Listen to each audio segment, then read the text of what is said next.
ഇതൊരു അത്ഭുത സാക്ഷ്യമാണ്. യേശു ഒരാളെ രൂപാന്തരപ്പെടുത്തുന്നത് എങ്ങനെയാന്ന് ഈ സാക്ഷ്യത്തിലൂടെ നമുക്ക് മനസ്സിലാകും. മോനെ എങ്ങനെയാ ഇവിടെ ஆதி வந்தது எங்கனையா? ஆதி இங்கே வரும்போது ஃபர்ஸ்ட் இந்த இடத்துக்கு வரும்போது மழைக்கும் குளிருக்காக இந்த இடத்துல ஒதுங்கிறதுக்காக வந்தேன். ഇവിടെ മൂന്നാർ വരുമ്പോൾ ഭയങ്കര മഴയായിരുന്നു. நல்ல மழையா இருந்தோம். நல்ல மழையாയിരുന്നു. மழையா இருக்கும்போது நான் அந்த இடத்துல சரி மழையா இருக்கு இங்கே ஏன் வெறுதா நிற்கிறதுன்ட்டு இந்த சைடு கேரி வரும்போது மேலே ஒரு ஒர்ஷிப் சவுண்டு கிடச்சி சரி மழைக்கு இங்கே நிற்கிறதுக்கு நம்ம மேலே போய் கொஞ்ச நேரம் ஒதுங்கி நிற்கலான்ட்டு மேலே ஏறி வந்தேன். മഴ കാരണം ഭയങ്കര തണുപ്പായിരുന്നു, ഭയങ്കര കുളിരായിരുന്നു. അപ്പോൾ ആ കുളിരടിക്കണ്ട എന്ന് പറഞ്ഞ് ചൂട് കൊള്ളാന്ന് ഓർത്ത് ഈ ஹாலிലേക്ക് പ്രാർത്ഥനാ സമയത്ത് ഈ ஹாலிലേക്ക് കയറി വന്നതാ. கேரி வந்தவொடனே தான் தெரிஞ்சு மலைக்கு ஒதுங்கும் போது இந்த இடத்துல கேரி வரும்போது அப்போ தான் தெரிஞ்சு நான் அந்த லாஸ்ட் பெஞ்சில் லாஸ்ட்டாக உட்காந்துருக்கும்போது ஒர்ஷிப் நடந்துகிட்டு இருக்கும்போது ஃபாஸ்ட் ஐயா 21st ஐயா என்னை பார்த்து நீங்கள் போகக்கூடாது, உங்களுக்காக கர்த்தர் ஒரு சித்தை வச்சிருக்காரு, நீங்கள் லாஸ்ட்டில் போகல நான் வச்சு பார்த்துட்டு போகணும் அப்படின்னு சொன்னேன். ഇവിടുന്ന് എഴുന്നേറ്റ് പോകാൻ പ്ലാൻ ചെയ്ത് ഹൃദയത്തിൽ ഇങ്ങനെ ആഗ്രഹിച്ചിരിക്കുമ്പോഴാണ് ഞാൻ സ്റ്റേജിൽ നിന്ന് ഇറങ്ങി ചെന്നിട്ട് മുൻപിൽ കൈവച്ചിട്ട് പറഞ്ഞു പോകരുത്. എന്താ ഞാൻ നേരെ പറഞ്ഞേ? அதனால சொன்னார் நீங்கள் இங்கேருந்து வெளியே இறங்கக்கூடாது, நீங்கள் உங்களுக்காக கர்த்தர் பல திட்டங்கள் வச்சிருக்காரு, ഇവിടുന്ന് വെളിയിൽ പോകണ്ട, കർത്താവ് നിങ്ങൾക്ക് വേണ്ടി വലിയ പ്ലാൻ വെച്ചിട്ടുണ്ടെന്ന് അന്ന് മോനെ തൊട്ട് പറഞ്ഞു. தொட்டு பறஞ்சோடனே ஒர்ஷிப்லாம் முடிஞ்சோடனே நான் லாஸ்ட்டாக வந்து கண்டேன். பார்த்தபோது உங்களை வச்சு ஆண்டவர் பெரிய திட்டம் வச்சுருக்காரு அப்படின்னு சொன்னார். நானும் எத்தனையோ சபைக்கு ஏறி இறங்கியிருக்கேன், இந்த மாதிரி யாருமே சிநேகிச்சது கிடையாது. நான் இந்த வாழ்க்கையை வாழ்ந்துட்டு இருக்கதே கொஞ்ச நாளாக பாவத்தின் மத்தியில் மற்ற வேறு பல விஷயங்களாக நான் அந்த வாழ்க்கையை வாழ்ந்துட்டு இருந்தேன். நம்ம வாழ்க்கை இவ்வளோ தான் அப்படின்னு நினச்சி வாழ்ந்துட்டு இருக்கும்போது நான் அந்த ஒரு நாள் இதில் ஃபாஸ்ட்டு சொன்னதை நிப்பிச்சு சரி எப்படியாவது அந்த சபையை கடைப்பிடிச்சிடணும் அப்படின்னு நான் யோசனை பண்ணி வந்தேன். மறுநாள் வரையில் பாஸ்டர் எனக்கு ரொம்ப காரியங்களை கர்த்தரை பற்றி எடுத்து சொன்னார். எடுத்து சொல்லும்போது அந்நிய பாஷை வாங்கினேன், அபிஷேகம் வாங்கினேன். பாவத்தின் மத்தியில் எனக்கு இந்த சபையும் ஒரு நல்ல தாய் தகப்பனும் கிடச்சது எனக்கு இந்த வருஷத்தில் கிடச்சது ஒரு பெரிய கிஃப்ட் மாதிரி நான் யூஸ் பண்ணுறேன். ஆண்டவர் என் மேலே இவ்வளோ ஸ்நேகமாக இருக்காரு அப்படின்னு அந்த சபைக்கு வந்தவொடனே தான் அனுசரித்தேன். இந்த சபைக்கு ஏறி வந்தோடனே எப்படியாவது இவங்கள்ட்ட ஞானஸ்தானம் எடுத்து நம்ம இங்கே ஒரு ஊழியமாக ஒரு சபையில் ஐக்கியமாக இருக்கணும் என் மனசில் தோணுச்சு. அப்போ நான் என் மனைவி கிட்ட போய் சொன்னேன், இந்த மாதிரி அந்த சபைக்கு போனேன், எனக்கு அந்த சபைக்கு போகிறது பயங்கர இஷ்டமாயிருச்சு, அப்போ நீ என் கூட கனெக்ட் ஆகி இந்த சபைக்கு வரணும்னு என் மனைவி சொன்னாங்க. நானும் அவங்க கூட சேர்ந்து ஞானஸ்தானம் எடுத்துக்கிறேன், அதே சபையில் நம்ம 2 பேரும் சேர்ந்து இருப்போம்னு சொன்னால் எனக்கு ரொம்ப சந்தோஷமாச்சு. அதை கடைபிடிச்சு நாங்கள் இப்போ இந்த வருஷத்தில் நாங்கள் ஒரு பெரிய கிஃப்டாக நினைக்கிறோம்னா இந்த ஊழியமும் இந்த சபையும் இந்த தாய் தகப்பனாக கிடச்ச எங்கள் பாஸ்டர் ஐயாவும் எனக்கு ஒரு பெரிய கிஃப்டாக நினச்சி நான் அந்த സഭയിൽ ഐക്യமாக ഇരിക്കും. പറയുന്നത് മോനിവിടെ മഴയത്ത് വെളിയിൽ നിന്ന് നനഞ്ഞത് കാരണം കയറി വന്നതാ. പക്ഷെ അന്ന് മോനെ യേശു തൊട്ടു.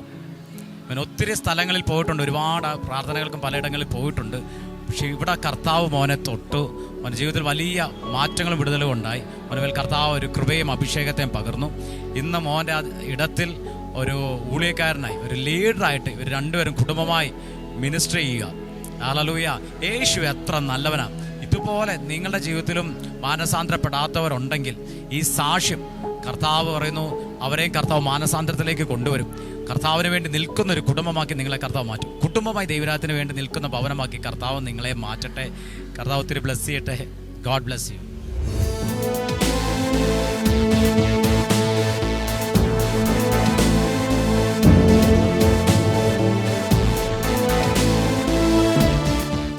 எத்தனை பேருடைய உள்ளத்தில் ஒரு உறுதி இருக்கிறத நான் ஒரு புது ஆவிக்குரிய மண்டலத்துக்குள் பிரவேசித்திருக்கிறேன் என்று சொல்லி ഒന്ന് പറഞ്ഞേ. ആ സ്പിരിച്വൽ റലം നിങ്ങളുടെ വായ കൊണ്ടൊന്ന് ഡിക്ലെയർ ചെയ്ത് പറഞ്ഞേ. എന്താണ് ആത്മമണ്ഡலம்? சொல்லுங்க. என்னுடைய உடைமை உரிமைக்கு நேராக நான் எழும்புகிற ஒரு ஆவிக்குரிய மண்டலத்துக்குள் நான் பிரவேசித்திருக்கிறேன். சொல்லுங்க. ഈ ആണ്ടിൽ കർത്താവ് നമുക്ക് തന്ന വാഗ്ദത്തം എന്താ? ഒന്ന് പറഞ്ഞേ. Arising to ownership. എല്ലാവരും വാഗ്ദത്തം പറഞ്ഞേ. நான் தேவனுடைய பிள்ளைகளானால் சுதந்திரமாமே. அல்லேலூயா. எத்தனை தேவனுடைய பிள்ளைகள் இருக்கிறீங்க? உറപ്പാണോ? அப்படியானால் வார்த்தை சொல்கிறது நம் சுதந்திரமாமே. அல்லேலூயா. என்ன சுதந்திரம்? அல்லேலூயா. ஒரு நாளைக்கு ஒருத்தன் வந்து இயேசு கிட்ட ரெண்டு பேரும் மாத்திரம் இயேசுவின் எடுத்து வந்துட்டு വലിയ சக்ஸஸ் ஆகாத விரிச்சு போயது. ஒருவன் வந்துட்டு ஒரு நாளைக்கு இயேசு கிட்ட சொல்வான், என்னுடைய சகோதரன் தன் சொத்தை என்ன பண்ணலை, என்னோட கூட எந்த ചെയ്യുന്നില്ല, பங்கு போடலை, நீங்கள் வந்து என்ன பண்ணுங்க, இந்த விஷயத்தை கொஞ்சம் டீல் பண்ணி விடுங்க. உடனே இயேசு என்ன சொன்னார்? சகோதரனை கூட்டிகிட்டு வா, பத்திரத்தை எல்லாம் எடுத்துகிட்டு வா சொன்னாரா? எது പറഞ്ഞ? അവൻ അതട്ടിയിട്ട് சொன்னாங்க. என்ன சொன்னாங்க? ഈ ലോക കാര്യത്തിനകത്ത് ഡീൽ ചെയ്യുന്ന ഡീലറായിട്ടാണോ എന്നെ നിങ്ങൾ വെച്ചേക്കുന്നത്? ഹല്ലേലൂയ. അപ്പോൾ பாருங்க, ஏன் தெரியுமா? அவர் வந்தது இங்கே இருக்கிற 5 சென்ட் 2.5 பிரித்து 10 ஏக்கர் 5 ஏக்கரை 2 அதுக்கல்ல வந்திருக்கிறது. அதற்கும் மேலான ஒரு பரலோக ஆஸ்தி இருக்கிறது. அதை ஆமென் ஹல்லேலூயா சகோதரர்களாகிய நமக்கு பங்கிடும்படியாகத்தான் வந்திருக்கிறது. ஹல்லேலூயா. அவர் சொல்லுங்க, என்ன பிசிக்கல் ரலத்தில் இருக்கிற விஷயங்களை டீல் பண்ணுகிற ஒரு நபராகவா என்ன பார்த்துருக்கீங்க? நான் அதுக்கு வரவில்லை, பரலோகத்துக்குரிய ஆஸ்தியை என்னுடைய சகோதரர்களுக்கு பங்கிடும்படியாக நான் வந்திருக்கிறேன். அதான் நான் சொல்லுவேன். ஹல்லேலூயா. அப்படி என்று சொன்னால் நீங்கள் தெய்வ ராஜ்யத்தில் எப்பொழுதும் மறுபடியும் பிறந்திருக்கிறீர்களோ அப்பொழுதில் இருந்து ஆமென், நீங்க என்ன சிறியவர்களோ எப்படிப்பட்டவர்களோ இருந்தாலும் சரி, உங்கள் மேல் சில பரலோக ஆஸ்திகள் இருக்கிறது. ஹல்லேலூயா. இப்போ சத்தமா பதில் சொல்ல வேண்டாம். ரட்சிக்கப்பட்ட எத்தனை வருஷம் ஆச்சு? 5, 10, 2, 1. ஹல்லேலூயா. നമ്മളിൽ അധികം പേരും സീനിയർ സിറ്റിസൺസാ. എബൌട്ട് 10 years എങ്കിലും എന്തായിട്ടുണ്ട്? രക്ഷിക്കപ്പെട്ട് வந்திருக்கிறோம். ஆனால் பாருங்க, இதுவரை ஒரு ஸ்பிரிச்சுவல் மெச்சூரிட்டிக்குள்ள வரவோ, இதுவரைக்கும் என் மீது இருக்கிற பரலோக ஆஸ்திகளை ஆமென் ஒன்று நான் என்ன சொல்ல அதை டீல் பண்ணவோ தக்கதான ஒரு ஆவிக்குரிய மெச்சூரிட்டியில் என்னால் வர முடியவில்லை. ஆவிக்குரிய விஷயங்களை நம்ம இப்பொழுதும் மடலைகளாகவே இருக்கிறோம். எத்தனை பேர் சொல்றீங்க அம்மா சொன்னது உண்மைதான் சொல்லிட்டு? ஹல்லேலூயா. ஆனால் ஃபிசிக்கல் லைஃப்பில் நல்ல ஞானம் உள்ளவர்கள் தான் நம்ம இருக்கிறோம். அவன் அதை கொடுக்கல, இவன் இதை கொடுக்கல, அப்பா அதை கொடுக்கல, சகோதரன் இதுக்கு சண்டை போடுறான், இது எல்லாத்துலயும் நம்ம ரொம்ப கேர்ஃபுல்லா இருக்கிறோம். ஹல்லேலூயா. ஆனால் நம்ம கொஞ்சம் கூட நம்முடைய ஸ்பிரிச்சுவல் லைஃபை கேர் பண்றதே இல்லை. நம்ம ஏசாக்களாகவே இன்னும் இருந்து கொண்டே இருக்கிறோம். ஹல்லேலூயா. ஆனால் இந்த ஆண்டு அப்படி தானாகவே நம்முடைய வாழ்க்கை கழிந்து போகிற ஆண்டல்ல, மெய்யாகவே Christ generation. Hallelujah. Amen. Body of Christ, தேவனுடைய சரீரமாகிய சபையே சில அமேன் சுதந்திரங்களுக்கு நேராக நாம் எழுந்துதான் ஆக வேண்டும். அமேன். நீங்க தேவ ராஜ்யத்துக்குள்ள வந்துட்டீங்க, மறுபடியும் பிறந்துட்டீங்க, நிச்சயமாகவே அம்மே இதுக்கெல்லாம் ஒரு முடிவு ഉണ്ട്. ഹല്ലേലൂയ. അടുത്തിരിക്കുന്ന ആളെ നോക്കി പറഞ്ഞു, ഇന്ന് ഇരിക്കുന്ന പോലെ എല്ലാ ദിവസവും ഇരിക്കത്തില്ല. ഹല്ലേലൂയ. ആമേൻ. நாட்கள் நீளுது. 2023 24 வந்தவங்க எத்தனை பேருக்கு சந்தோஷமா இருக்குது? மெய்யாகவே சந்தோஷம் உண்டோ? 3% பேருக்கும் சந்தோஷம் இல்லை. ஹல்லேலூயா. ஆனால் ஒரு விஷயத்தை நல்லா கவனித்துக் கொள்ளுங்க. ஒரு ஆண்டில் இருந்து அடுத்த ஆண்டுக்கு வந்திருக்கிறோம் என்று சொன்னால் அதுக்கு வேறொரு காரியம் கூட இருக்கிறது. அவ்வளவுக்கு அதிகமாக நம் கர்த்தருடைய வருகைக்கு நெருங்கி இருக்கிறோம். ஹல்லேலூயா. அப்போ ஒரு ஆண்டுல இருந்து வந்திருக்கிறோம் அப்படின்னு சொன்னா என்னது? இன்னும் அதிகமா அவரை நாம் சந்திக்கிற நாட்கள் வந்திருக்கிறது என்று சொல்லி அர்த்தம். ஆமென். അങ്ങനെ ഒരു ചിന്ത വല്ലതും ഉണ്ടോ? ஹல்லேலூயா. நாளைக்கு தீர வேண்டிய அந்த பிரச்சனை, மற்றநாள் முடிய வேண்டிய அந்த பிரச்சனை, அடுத்த நாள் வர வேண்டிய இந்த விஷயம், இதுதான். இன்னும் போடாத 5 ட்ரெஸ் வீட்டில் இருக்குது, அது போடாமல் ஏசப்பா வந்துடாதீங்க. ஒருத்தவங்க சொன்னது அதே மாதிரி. ஹல்லேலூயா. அப்ப பாருங்க, இப்பொழுதும் நம்முடைய மைண்ட் இந்த பிசிக்கல் ரலத்திலேயே சுத்தி கொண்டே இருக்கிறது. ஹல்லேலூயா. ஆனால் இதை விட்டு நிச்சயமாகவே தெய்வ பிள்ளைகள் எழும்ப வேண்டியதான ஒரு சூழ்நிலைக்கு நேராக நாம் வந்திருக்கிறோம். ஏன் என்று சொன்னால் காலம் கர்த்தருடைய அமேன் பெர்ஃபெக்ட் பிளான்குள்ள மூவ் பண்ணிக்கொண்டே இருக்கிறது. സമയവും സീസണും എല്ലാം ദൈവത്തിൻ്റെ പെർഫെക്റ്റ് ആയിട്ടുള്ള ടൈമിലും സീസണിലുമാണ് അമേൻ മൂവ് ചെയ്തുകൊണ്ടിരിക്കുന്നത്. ഹല്ലേലൂയ. நம்ம அதுக்கு ஏற்றபடியாக மூவ் பண்ணாம இருந்தோம் என்று சொன்னால் இழப்புகள் நமக்கு மட்டுமே. எத்தனை பேருக்கு മനസ്സിലാകുന്നുണ്ട്? ஹல்லேலூயா. தெய்வ சபை எழும்பாமல் விட்டோம் என்று சொன்னால் நிச்சயமாகவே இழப்பை சந்திப்பது நாமாக தான் இருக்க வேண்டும். ஹல்லேலூயா. அதனால பக்கத்துல இருக்க நபரை பார்த்து சொல்லுங்க, நீ எழும்ப வேண்டிய சீசன் வந்து விட்டது. ஹல்லேலூயா. சரி, இப்போ ഞാൻ ക്വസ്റ്റ്യൻ ചോദിക്കും, നിങ്ങൾ ആൻസർ പറയണം. ഹല്ലേലൂയ. கர்த்தர் எப்படியெல்லாம் நம்ம எழுப்புவார் என்று வாக்குத்தத்தம் பண்ணினார். ஒன்று நம்ம பார்த்தோம், அந்த முடவனான மனுஷன் இல்லையா? அந்த முடவனான மனுஷனுடைய வாழ்க்கையில என்ன நடந்தது? அவனுக்கு சுயமாக எழும்ப முடியாததான சூழ்நிலை. அவന് സ്വന്തമായിട്ട് എന്ത് ചെയ്യാൻ പറ്റത്തില്ല, എഴുന്നേക്കാൻ പറ്റത്തില്ല. ஏனென்றால் தாயினுடைய கரு முதலாக அவனுடைய வாழ்க்கையில என்ன இருக்கிறது? இந்த ஒரு அனுபவம் இருக்கிறது. ஹல்லேலூயா. அமேன். அவனால சொந்தமா எழும்பவோ, சொந்தமாக அமேன் ஹல்லேலூயா எழுந்து துள்ளி குதிக்கவோ, ஆலயத்துக்குள்ள பிரவேசிக்க எதுவுமே முடியவில்லை. ஆனால் அந்த நேரத்தில் கர்த்தர் என்ன செய்தார்? அவன் சொல்லாமலே கூப்பிடாமலே அமேன் அவனுக்காக சில நபர்களை அனுப்பி அவனை எழும்ப பண்ண வைக்கிறார்.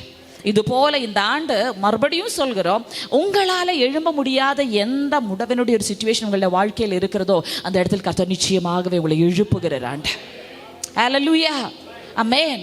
எத்தனை பேர் சொல்றீங்க, ஆமா இன்னும் என்னுடைய வாழ்க்கையில என்னால சுயமாக எழும்ப முடியாத சில சிச்சுவேஷன் இருக்குது அப்படின்னு சொல்லிட்டு. ஹல்லேலூயா. அப்படின்னு சொன்னா உங்களுக்கு ஒரு நற்செய்தி, இந்த ஆண்டினுடைய ஆரம்பத்திலேயே கர்த்தர் உங்களை எழுப்பும்படியாக வாஞ்சிக்கிறார். ஆமென்.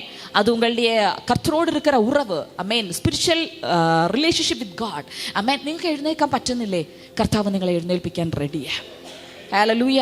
ഞാൻ ബോർഡൊക്കെ മെഡിറ്റേറ്റ് ചെയ്തപ്പോൾ ഞാൻ കർത്താവിൻ്റെ സ്നേഹം എത്ര വലിയതാ. ഹല്ലേലൂയ. കാരണം നോക്കിക്കേ, നമുക്ക് എവിടെയാണോ എഴുന്നേൽക്കാൻ പറ്റാത്തത് നമ്മുടെ ദൈവം എത്ര അധികമായിട്ട് നമ്മളവിടെ എഴുന്നേൽക്കണമെന്ന് ആഗ്രഹിക്കുന്നു. ഈ 40 വയസ്സുള്ള ഈ മനുഷ്യൻ നടന്നില്ലെങ്കിൽ ഇപ്പം എന്താ അല്ലേ? ഹല്ലേലൂയ. ஆனால் கர்த்தர் எவ்வளவு நல்லவர். ஹல்லேலூயா. அவனுக்கு ஆசை இல்லாம இருந்து கூட கர்த்தர் அவனை எழுப்பினார். ஆனால் இன்னைக்கு ஆசைப்படுகிற கிரைஸ்தனுஷை பார்த்து சொல்கிறோம், நிச்சயமாகவே கர்த்தர் உங்களை எழும்ப வைக்க போகிறார். ஹல்லேலூயா. ഒന്ന് പറഞ്ഞു, ഇത് എൻ്റെ എഴുന്നേൽപ്പിന്റെ വർഷமா. ஹல்லேலூயா. இங்க இருக்கிற ஒரு சின்ன குழந்தை ஆனாலும் சரி, நீங்கள் எழும்புவது கர்த்தருடைய சித்தம். ஆமென். ஹல்லேலூயா. ஏதோ உங்களுடைய ஃபிசிக்கல் சிச்சுவேஷன் எல்லாம் ஓகேயா இருக்குது, நான் இப்படியே போய்க்கிறேன்னு எல்லாம் நினைக்காதீங்கோ. ஆமென். நிச்சயமாக இந்த ஆண்டுல உங்களுடைய സ്പിരിച്വൽ ലൈഫിൽ நீங்கள் எழும்பிதான் ஆக வேண்டும். അതിൻ്റെ റീസൺ ഞാൻ പറയാം. ഈ ആണ്ട് ദൈവസഭയുടെ ഒരു ക്രൂഷ്യൽ ഇയർ ആണ്. ஹல்லேலூயா. இந்த ஆண்டு கர்த்தருடைய சபை சிலதை எல்லாம் டைரக்டாக சந்திக்க வேண்டியதான ഒരു സൂழ்நிலை. ആവശ്യമുള്ള റെക്കോർഡ് ചെയ്തോ. കർത്താവിൻ്റെ അഭിഷേകം ഉള്ളതുകൊണ്ടാണ് നിന്ന് ധൈര്യത്തോടെ പറയുന്നത്. ഈ ഇയറിൽ നിർണായകമായ ചേഞ്ചസ് ദൈവസഭ കാണാൻ പോകുന്ന ഒരു ഇയറാണ്. ഹല്ലേലൂയ. இந்த ஆண்டு உலகம் ചില വിളവുകളെ കാണപ്പോകുന്ന ഒരു ഇയർ. ആമേൻ. പരിശുദ്ധാത്മാവ് വ്യക്തമായിട്ട് സംസാരിച്ച ഒരു കാര്യമാണ്. ആമേൻ. ഹല്ലേലൂയ. ആമേൻ. ഗോതമ്പും പതിരും തമ്മിൽ വേർതിരിക്കുന്ന ഒരു ഇയർ. പതിരും മണിയും വേർതിരിക്കുന്ന ഒരു സീസണാണ്. ഹല്ലേലൂയ. ஏதோ கூட்டத்தோட ஓடி தப்பிச்சுக்கலாம் நினைக்காதீங்க.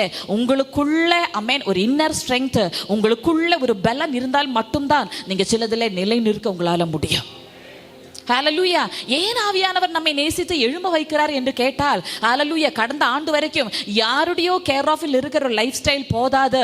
இந்த ஆண்டில் நானாகவே எழுந்து சிலது செய்ய வேண்டியதான ஒரு நிலத்துக்குள் நான் வந்திருக்கிறேன். ഹല്ലേലൂയ. ഞാനൊന്ന് ചോദിക്കട്ടെ, എത്ര വർഷം നിങ്ങളെ മറ്റുള്ളവരിങ്ങനെ ചുമന്നുകൊണ്ടിരിക്കും? എത്ര ആണ്ട് നിങ്ങളെ മറ്റുള്ളവർ ചുമന്നുകൊണ്ടിരിക്കും നിങ്ങളുടെ സ്പിരിച്വൽ ലൈഫിൽ? എന്നാൽ അത് മുടിയവില്ല, എന്നാൽ ഇത് മുടിയവില്ല, இந்த பிரச்சனை அந்த பிரச்சனை, அதுக்கு ടെൻഷനായി, ഇതുക്ക് ടെൻഷനായി, ഇത് കഴുത്. ആമേൻ. ഹല്ലേലൂയ. പറ്റത്തില്ല. അടുത്തിരിക്കുന്ന ആളെ നോക്കിയിട്ടൊന്ന് പറഞ്ഞേ, നിന്നെ ചുമക്കേണ്ട സീസൺ കഴിഞ്ഞു. ഹല്ലേലൂയ. അതേ ആളോട് നോക്കി പറ, ഇനി നീ മറ്റുള്ളവരെ എഴുന്നേൽപ്പിക്കേണ്ട ഒരു സീസണിലോട്ടാണ് നീ വന്നിരിക്കുന്നത്. ഹല്ലേലൂയ. പാരുങ്ക, ഇവ്വളോ ഇതുപോലെ റിച്ചസ് എനിക്ക് അറിയത്തില്ല, എനിക്ക് എന്താ തോന്നുന്നതെന്ന് എനിക്കറിയത്തില്ല. ഹല്ലേലൂയ. ഇവ്വളവ് എല്ലാം റിച്ചസ്റ്റാன ഒരു പ്ലേസിൽ നമ്മ ഇരുന്നു. ഇന്നേക്കും നമ്മ എഴുമ്പവില്ല. ഇപ്പോൾ 4 പേര് നമ്മളെ തൂക്ക വേണം. ഇനി നമ്മൾ എങ്ങനെയാ ദൈവമക്കളെ മറ്റുള്ളവരെ ലോകത്തിൽ ചെന്ന് നിങ്ങൾ ഏത് കാലത്ത് ആരോട് സുവിശേഷം പറഞ്ഞ് ഏത് സഭ എന്ത് റിവൈവൽ കാണുന്ന കാര്യത്തെക്കുറിച്ചാണ് സംസാരിക്കുന്നത്? ഇതെന്റെ എരിവൊന്നുമല്ല, പരിശുദ്ധാത്മാവിന്റെ ഇതാ. നമുക്ക് വേണ്ടുന്ന എല്ലാം സ്വർഗ്ഗം സപ്ലൈ ചെയ്തുകൊണ്ടിരിക്കുക. വെളിപ്പാട്, ദർശനങ്ങൾ, അഭിഷേകം, വരങ്ങൾ എല്ലാത്തെയും തരുகிறார். ஆனால் still we are in the lame situation. Why? சபைக்கு என்ன லாக் இருக்குது? വെളിപ്പാട് ഇല്ലയാ? വരങ്ങൾ ഇല്ലയാ? പിന്നെ എന്തുകൊണ്ടാ still churches like this? ഒന്ന് പറഞ്ഞ എങ്ങനെ ഇരുന്നാ പോരാ. ആരംഭത്തിൽ തന്നെ പറയാം, സഭ ഇങ്ങനെ ഇരുന്നാ പോരാ, സഭ എഴുമ്പിതാൻ ആകെ വേണ്ടും. ഒന്ന് പറഞ്ഞ, ഞാൻ പറയാം, നിങ്ങൾ ആരുടെ റിവൈവലിന് വേണ്ടി പ്രാർത്ഥിക്കണ്ടോ? സ്വന്തം റിവൈവലിന് വേണ്ടി പ്രാർത്ഥിച്ചാൽ മതി. ഇത് ഹോളി സ്പിരിറ്റ് 5-6 വർഷം മുമ്പ് എന്നോട് സംസാരിച്ച കാര്യമാണ്. ഞാൻ എപ്പോഴും 3-4 റിവൈവൽ അവിടെ ആദ്യം പറഞ്ഞു, ആദ്യം നീ എഴുന്നേക്കാൻ പറഞ്ഞു. നീ എഴുമ്പാ വിട്ടാൽ ഉൻ കൺകൾനാലെ എന്ത് റിവൈവലേയും பார்க்க முடியாது. ഹല്ലേലൂയ. മറ്റവരുടെ കാര്യം മറ്റവരെ എഴുന്നേൽപ്പിക്കുന്ന കാര്യമായിരിക്കട്ടെ, ആദ്യം നീ എഴുന്നേക്കാൻ ഒരു മനസ്സുണ്ട്. நீ மருத்துவத்தில் இருந்து முதலாவதாக உன்னுடைய வாழ்க்கையை எழுப்ப நீ கற்றுக்கொள். பார்த்தோம் இல்லையா? அந்த சிம்பிள் பர்சன் ஒரு ஒன்றுமில்லாத ஒருவன் எழுந்தது 5000 பேருடைய என்ட்ரன்ஸுக்கு காரணமாச்சு. ஹல்லேலூயா. ஹல்லேலூயா. இந்த மாசம் 6ஆம் மாசம் അത്ഭുതം നടക്കും, 9ആം മാസം അത്ഭുതം നടക്കും ചൊല്ലി സൂമിൽ ഞങ്ങൾ പറയും. ക്രൈസ്തനോട് ഞങ്ങൾ പറയത്തില്ല, നീ 6ആം മാസം 9ആം മാസം അത്ഭുതത്തിന് നീ കാത്തിരിക്കേണ്ട. കൂടെ കൂടെ പെയ്യുന്ന മഴവെള്ളം കുടിച്ചിട്ടും നീ ഇനിയും കയ്പും അമ്മേ ഇതുവാണോ നീ പ്രൊഡ്യൂസ് ചെയ്യുന്നതെങ്കിൽ അമ്മേ നിന്നെ വെട്ടിക്കളയുന്ന അല്ലാതെ യജമാനൻ നിന്നെ കൊണ്ട് വേറെ യൂസ് ഇല്ലെന്ന് നീ തിരിച്ചറിയണം. Hallelujah. Church, you should arise. ഒന്ന് പറഞ്ഞേ, സഭ എഴുന്നേൽക്കണം, സഭ എഴുന്നേൽക്കണം. നീ കണ്ണു തുറന്ന് നോക്കിക്കേ, ചുറ്റും നോക്കിക്കേ, എന്ത് ഹാർവസ്റ്റിന്റെ സീസണായി. நாங்கள் இன்னும் இதுக்குள்ளேயே உங்களை எடும்ப வச்சுட்டு இருந்தா நம்ம எப்படி சேர்ந்து உலகத்தை அம்மன் சபைக்குள்ள கொண்டு வருகிறது. ஹalleluya. എത്ര പേർക്ക് മനസ്സുണ്ട്? പക്ഷെ ഞാനൊരു സന്തോഷ വാർത്ത പറയാൻ ആഗ്രഹിക്കുക. നീ എവിടെയാണോ നിനക്ക് എഴുന്നേക്കാൻ പറ്റാത്തത്, ഇന്ന് പകൽ സ്വർഗം പിന്നെയും നിന്നെ എഴുന്നേൽപ്പിക്കാൻ മനസ്സുണ്ട് നിനക്ക്. എന്താണെങ്കിലും whatever may be your situation, നിന്റെ സിറ്റുവേഷൻ എത്ര വേഴ്സ്റ്റ് ആണെങ്കിലും ഹല്ലേലൂയ, இந்த பிற்பகல் கர்த்தர் உன்னை மறுபடியும் எழும்ப வைக்கிற பகல் இது. உன்னுடைய ஆவிக்குரிய வாழ்க்கையில எழும்ப முடியவில்லையா? അമ്മേ നീ കവലപ്പെടാതെ இந்த பிற்பகல் അമ്മേൻ ഹല്ലേലൂയ ഒന്ന് കർത്താവിനെ നോക്കാൻ മനസ്സുണ്ട്. பேதுரு யோவான் வச்ச ஒரே ஒரு டிமாண்ட் இது மட்டும்தான். என்ன சொன்னாங்க? எங்களை பார். അത്രേ പറഞ്ഞോളൂ അല്ലേ? அவங்க சொன்ன ஒரே ஒரு விஷயம் என்ன പറഞ്ഞത്? ഞങ്ങളെ നോക്കുക. ஹalleluya. இந்த பிற்பகல் நீங்க செய்ய வேண்டிய ஒற்றை விஷயம், கிறிஸ்து இயேசுவை மட்டும் ஃபோக்கஸ் பண்ணுங்க.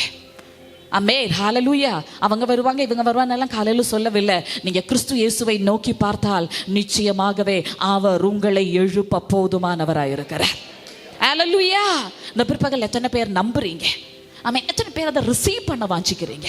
கர்த்தாவே இது எந்த காரியம், எனக்கு இது வேணும், வேற ஆளுடைய காரியம் எனக்கு அறியத்தில்ல, ஆமென், எனக்கு இது வேண்டும், நான் இதை பெற்றுக்கொள்ள வாஞ்சிக்கிறேன்னு சொல்ல எத்தனை பேர் இருக்கிறீங்க? ഹല്ലേലൂയ, ഹല്ലേലൂയ എന്ന് சொன்னா അമേൻ. സഭ ഒരു നെക്സ്റ്റ് ലെവലിലോട്ട് മൂവ് ചെയ്യാൻ പോവാ. പക്ഷെ എഴുന്നേൽക്കേണ്ടവർ ഇന്ന് പകൽ എഴുന്നേറ്റേ പറ്റത്തുള്ളൂ. ഹല്ലേലൂയ, അമേൻ. அந்த ஒரு தனிப்பட்ட மனுஷன் எழும்பின போது அமேன் எவ்வளவு பெரியதான ஒரு விடுதலையை நம்ம அந்த இடத்துல பார்க்கிறோம். എത്ര പേർക്ക് പറയാൻ പറ്റും അമേൻ ഞാൻ എഴുന്നേൽക്കുന്ന അമേൻ ഒരു സീസണാ, കർത്താവിനെ എഴുന്നേൽപ്പിക്കും. ഹല്ലേലൂയ. மறுபடியும் நம்ம பார்த்தோம் ஹalleluya. இரண்டாவதாக அமேன் லூக்கா எழுதின சுவிசேஷம் 15வது அதிகாரத்துல ஒரு தகப்பனுக்கு 2 அமேன் குமாரர்கள் இருந்தார்கள். ஹalleluya.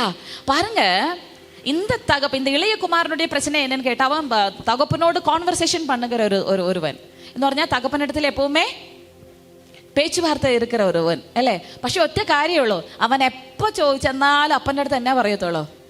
അപ്പൊ ആ ആസ്തിയിൽ ഇച്ചിരി, ഈ ആസ്തിയിൽ ഇച്ചിരി, അതിന്റെ ഇച്ചിരി, ഇതിന്റെ ഇച്ചിരി. ഹല്ലേലൂയ.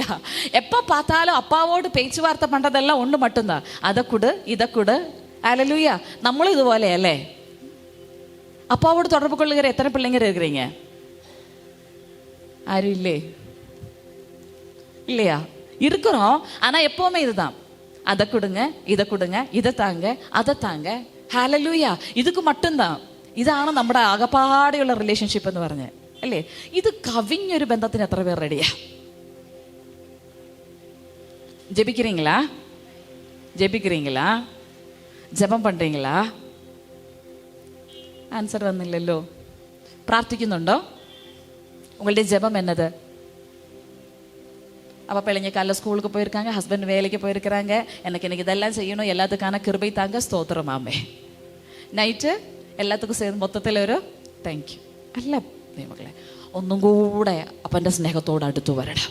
அவருடைய பிரசனத்துக்கு நேராக நெருங்கி வர வேண்டும். ஹalleluya. அப்பாவை என்ஜாய் பண்ணுகிற அமேன், அப்பாவோடு கூட செலிப்ரேட் பண்ணுகிற அந்த ஒரு இடத்துக்கு தேவசபை வந்துதான் ஆக வேண்டும். ஹalleluya. பாருங்க, இவ எல்லா சொத்தையும் எடுத்துக்கொண்டு எங்க போகிற? தூர தேசத்துக்கு. சொல்லுங்க, அதர் கண்ட்ரி. எங்க போனா? வேறு தேசத்துக்கு போனா இல்லையா? அங்க போனாலோ செலவிடுறதெல்லாம் யாரோட? செலவாக்குனக்கு ആരുടെയാ? ചെലവിടുന്നതെല്ലാം ആർക്കുള്ളത്? പറഞ്ഞ അപ്പൻ്റെയാ. ഹല്ലേലൂയ. சொத்தெல்லாம் யாருக்குள்ளது வேணும்? அப்பாக்குள்ளது வேணும். ஆனா அப்பா கூட சந்தோஷமா இருக்க முடியாதா? போய் உலகத்தோடு தான் என்ன பண்ணணுமா? അടുത്തിരിക്കുന്ന ആളെ നോക്കി പറ, നിനക്ക് എന്തൊക്കെയുണ്ടോ മൊത്തം അപ്പൻ്റെ വകയാന്ന് പറഞ്ഞേ. ഹല്ലേലൂയ. നന്നായിട്ടൊന്ന് ശ്വാസം വലിച്ചു വിട്ടേ. കേറുന്നുണ്ടാവത്തോട്ടെ. പറഞ്ഞ അപ്പൻ്റെ വകയാന്ന്. ஹalleluya. அப்ப பாருங்க, அமேன், நம்ம இழுத்து விடுகிற மூச்சு கூட அப்பா வகை. ஹalleluya. പക്ഷെ എത്ര പേർക്ക് അപ്പായെ എൻജോയ് ചെയ്യാൻ ഒരു മനസ്സുണ്ട്? അപ്പാവിൻ്റെ സ്നേഹത്തെ ഒന്ന് ആസ്വദിപ്പാൻ ഒരു മനസ്സുണ്ട്. ഹല്ലേലൂയ. ആരോഗ്യം അപ്പാ തരണം, പ്രൊവിഷൻസ് അപ്പാ തരണം, എല്ലാം ബാക്കിയെല്ലാം എവിടെ നിന്ന് വേണം? അപ്പായുടെ അടുത്തുനിന്ന്. പക്ഷെ എൻജോയ് ചെയ്യണമെങ്കിൽ ഞാൻ എവിടെ പോയി എൻജോയ് ചെയ്യും? நீங்க சம்மதிப்பீங்களா? ஹல்லேலூயா. ஆனால் அந்த அப்பா நல்ல அப்பா, எதுலேயுமே ரெஸ்ட்ரிக்ஷன் வைக்கல. போகணுமா தம்பி, நீ நல்லா போய் என்ன பண்ணிட்டு வா, എൻജോയ് பண்ணானா? ഹല്ലേലൂയ. ഓക്കെ, അവിടെ ചെന്നാൽ നമുക്കൊരു സംഭവം കാണാൻ പറ്റുവേ. അവിടെ ചെന്നിട്ട് இந்த இளைய குமாரன் போய் அங்கே என்ன பண்ண, அங்கே போய் அவனுக்கு அப்போ அங்கே மைட்டி ஃபேமின் சொன்னால் என்ன, எப்படி உள்ள பஞ்சம்? கடினமான பஞ்சம். ஆனால் இவனுக்கு முதல்ல இதெல்லாம் புரிய வரல. ஏன் சொன்னால் இவன் ஆல்ரெடி எப்படி தான் போயிருக்கிறான், கொஞ்சம் செல்வத்தோடு தான் போயிருக்கிறான். அங்கே போன உடனே അവിടെ ഇരിക്കുന്നവനെയും കൂടെ എന്ത് ചെയ്യുക, ഇവൻ്റെ ചെലവിൽ അങ്ങോട്ട് அவன் எல்லாம் கொடுத்தோண்டிருக்க. கடைசியில் அந்த தேசத்தில் கடினமான ஒரு பஞ்சம் என்று சொல்கிறது. പറഞ്ഞേ, കഠിനமான. ഹല്ലേലൂയ. അമേൻ. ഇത് ഈ വേൾഡിൻ്റെ അമേൻ അടുത്ത ഒരു സിറ്റുവേഷനാ. അമേൻ. உலகம் ஒரு கடினமான பஞ்சத்தை காண போகிறது.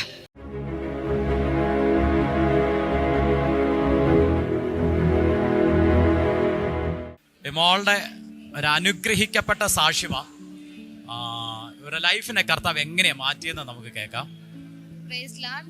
ஏசப்பாவை தெரியாத குடும்பத்துலேருந்து வந்தவன். நாங்கள் மேரேஜ் ஆகி வந்த பின்னாடி எனக்கு என் கணவரோட அத்தை ஒருத்தவங்க கடவுளை பற்றி எனக்கு சொல்லி கொடுத்துட்டே இருப்பாங்க. ஆனாலும் எனக்கு கிறிஸ்டின்னா பிடிக்கவே செய்யாது, நான் நம்பவே இல்லை. அதுக்கப்புறம் எனக்கும் என் கணவருக்கும், நான் லவ் மேரேஜ் பண்ண பின்னாடி எனக்கும் என் கணவருக்கும் பயங்கர பிரச்சனை. நான் ஒரு பிரச்சனை, பெரிய பிரச்சனையாக வரும்போது நான் இனி இந்த லைஃபே எனக்கு வேண்டாம் அப்படின்னு சொல்லி நான் முடிவு பண்ணியிருந்தேன். நான் எங்கேயாவது போயிடணும், என் பேரண்ட்ஸுக்கும் நான் எந்த கஷ்டத்தையும் கொடுக்கக்கூடாது, நான் இருக்கவே கூடாதுன்னு நான் முடிவு எடுத்துருந்தேன். அப்போ நான் முடிவெடுத்திருக்கும் போது ஞாயிற்றுக்கிழமை நான் இவங்க எல்லாருமே சர்ச்சுக்கு போன பின்னாடி நான் எங்கிட்டாவது என் பிள்ளையை தூக்கிட்டு நான் போயிடணும்னு நினச்சிருந்தேன். அப்போ என் ஹஸ்பண்டோட அத்தை சர்ச்சுக்கு கிளம்பி வந்தாங்க. அப்போ அவங்க சொன்னாங்க, பாப்பா நீ யாருமே வேணான்னு சொல்லி முடிவு எடுத்திருக்கல, இனிமேல் நீ எங்கேயும் போக வேண்டாம், உனக்காக ஒருத்தர் இருக்காரு, நீ என் கூட சர்ச்சுக்கு வா பாப்பா, உன் வாழ்க்கை மாறும், எனக்கு மேலே உன் லைஃப்பில் எதுவுமே நடக்கலை அப்படின்னு சொல்லி சொன்னாங்க. சரிங்கம்மான்னு சொல்லிட்டு நான் சர்ச்சுக்கு வந்தேன். சர்ச்சுக்கு வந்த பின்னாடி பாஸ்டர் அப்பா எனக்காக ஜெபம் பண்ணாங்க. ஜெபம் பண்ணும் போது நான் நினச்சேன், இனி நம்ம கடவுளுக்காக வாழ்க்கை வாழணும், கடவுளுக்காக என் வாழ்க்கையை ஒப்பு கொடுக்கணும்னு நான் நினச்சேன். அப்போ நான் என் வாழ்க்கையை கடவுளுக்காக நான் ஒப்பு கொடுக்கும் போது அப்போ நான் ஒவ்வொரு காரியம் நினைக்க எனக்கு ஏசப்பா ஒவ்வொரு காரியமும் நடத்தி கொடுத்தாரு. நான் முதல்ல நினச்சது அபி மாறணும்னு நினச்சேன். அதே மாதிரிக்க எந்த பிரச்சனையும் நான் கடவுளுக்குள்ள எப்போ நான் சர்ச்சுக்கு வந்தேனோ அப்பையிலேருந்து அபி என்கிட்ட எந்த பிரச்சனையும் பண்ண மாட்டாங்க. எல்லாத்துலேயுமே எங்கள் 2 பேத்துக்குள்ள ஒரு சமாதானம் கிடைச்சிச்சு. அதுக்கப்புறம் நான் கூடிய சீக்கிரமாக ஞானஸ்தானம் எடுக்கணும்னு நினச்சேன். ஞானஸ்தானம் எடுக்கிறதுக்கு அதுக்கு முன்னாடி நமக்கு அந்நிய பாஷையிலான ஒரு அபிஷேகம் கிடைக்கணும் அப்படின்னு எனக்கு பாஸ்டர் அப்பா சொல்லியிருந்தாரு. அது நீங்கள் 3 நாள் உபாசம் இருந்து ஜெபம் பண்ணுங்க, உங்களுக்கு கண்டிப்பாக அந்நிய பாஷை கிடைக்கும் அப்படின்ட்டு. அப்போ நான் 3 நாள் உபாசம் இருந்து ஜெபம் பண்ணினேன். அப்போ எனக்கு 2ஆவது நாள் எனக்கு அந்நிய பாஷை கிடைச்சிச்சு. கிடைச்ச பின்னாடி நான் 2 நாள் ஆகிட்டு எனக்கு ஞானஸ்தானம் கொடுத்தாங்க. ஞானஸ்தானம் எடுக்கிற அன்னைக்கு என் கூட யாருமே இல்லை, நான் மட்டும்தான் ஞானஸ்தானம் எடுக்க போகணும்னு நான் நினச்சேன். யதார்த்தமாக நான் ப்ரேயர் பண்ணிக்கிட்டேன்னு சொன்னேன் அவங்கக்கிட்ட, அபி நீங்கள் என் கூட வரணுமா அப்படின்ட்டு. அவங்க எந்த இதுவுமே சொல்லாமல் சரிப்பா நான் வரேன் அப்படின்னு என் கூட சொன்னாங்க. நான் அப்பயே ஏசப்பாக்கு ஸ்தோத்திரம் சொல்லிட்டு என் கூட அன்னைக்கு ஞானஸ்தானம் எடுக்கிறதுக்கு அவங்க வந்தவங்க தான். அதுக்கப்புறம் நான் ப்ரேயர் பண்ணேன், இனி என் கூட சர்ச்சுக்கு இவங்க வரணும் அப்படின்ட்டு.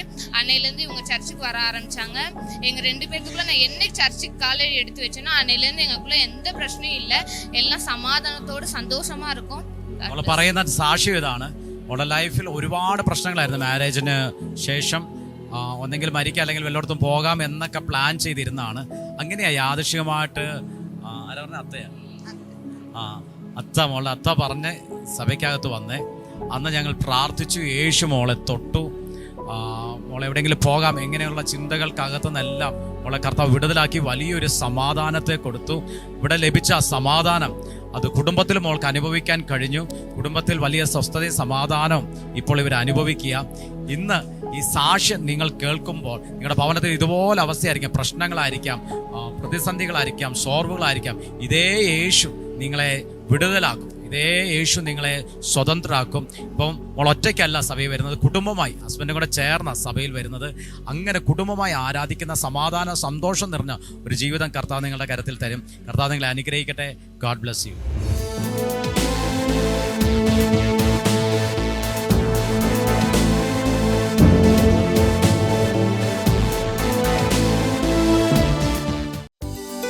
நம்முடைய ஞாயிற்றுக்கிழமை ஆராதனை காலை 10 மணி அளவில் கில்கால் ஹால், போஸ்ட் ஆபீஸ் எதிரி, மூனார். நம்முடைய ஜூம் மீட்டிங் எல்லா ஞாயிற்றுக்கிழமைகளிலும் காலை 7:30 மணி அளவிலும் எல்லா வெள்ளிக்கிழமைகளிலும் மாலை 6:30 மணி அளவிலும் நடைபெறும். கர்த்தர் செய்த அற்புத சாட்சிகளும் ஆசீர்வதிக்கப்பட்ட வார்த்தைகளும் உங்களுக்கு கிடைக்க கிரைஸ்ட் ஜெனரேஷன் மினிஸ்ட்ரீஸ் என்ற எங்களுடைய யூடியூப் சேனல் சப்ஸ்கிரைப் செய்யவும். வாட்ஸ்அப் மூலியமாக எங்களை தொடர்பு கொள்ள வேண்டிய தொலைபேசி எண் 9447775093.